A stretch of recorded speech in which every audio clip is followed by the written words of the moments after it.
Hi friends, চলে গেছিলাম এই মরশুমে ফার্স্ট বিয়েবাড়িতে। গিয়ে কিন্তু আমরা ফার্স্টে স্টার্টারে নিয়ে নিয়েছিলাম বেবি কর্ন, যেটি কিন্তু খেতে বেশ ভালো ছিল, যেমন সুইট ছিল হালকা ঝালও ছিল। তারপরে নিয়ে নিয়েছিলাম চিকেন পকোড়া। দেখতেই পাচ্ছ পকোড়াগুলো বেশ বড় বড় আর খেতে বেশ ভালো ছিল। এটা আমরা দুবার মতো নিয়েছিলাম। তারপরেই চলে গেছিলাম অন্য স্টলে, সেটি হলো ফুচকা। হ্যাঁ, বিয়েবাড়ি যাবো ফুচকা খাবো না, এটা কি হয়?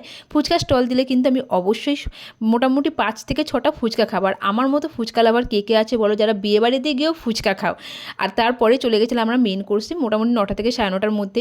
প্রথমেই দিয়ে দিয়েছিল এখানে ফিশ কাটলেট। ফিশ কাটলেটে কিন্তু খেতে বেশ ভালো ছিল। তার সাথে দিয়েছিল কাসুন্দি স্যালাড। তারপরে দিয়েছিল বেবি নান। বেবি নানের সঙ্গে দিয়েছিল ডাল মাখনি। এই কম্বিনেশনটি কিন্তু বেশ ভালো লাগছিল বেবি নানের সাথে এই ডাল মাখনিটা। তারপরেই দিয়েছিল ফ্রাইড রাইস, আর তার সাথে ছিল চিলি ফিশ। চিলি ফিশ দিয়ে ফ্রাইড রাইস কিন্তু আমি প্রথম খাচ্ছি। আপনারা কারা কারা খেয়েছেন এই কম্বিনেশনটা অবশ্যই কিন্তু কমেন্ট করে জানাবেন। এই প্রথম খেলেও আমার কিন্তু এই কম্বিনেশনটা বেশ ভালো লেগেছিলো। চিলি ফিশটিও ছিল খুব সফট। তারপরেই ছিল সাদা ভাত। সাদা ভাতটা আমি নিইনি, যেহেতু ফ্রাইড রাইস নিয়েছিলাম। আর তার সাথে দিয়েছিল চিকেন কষা। চিকেন কষাটা কিন্তু বেশ ভালো ছিল। চিকেনটা যেমন টেস্টি, যেমন গরম, আর তার সাথে ছিল নরম।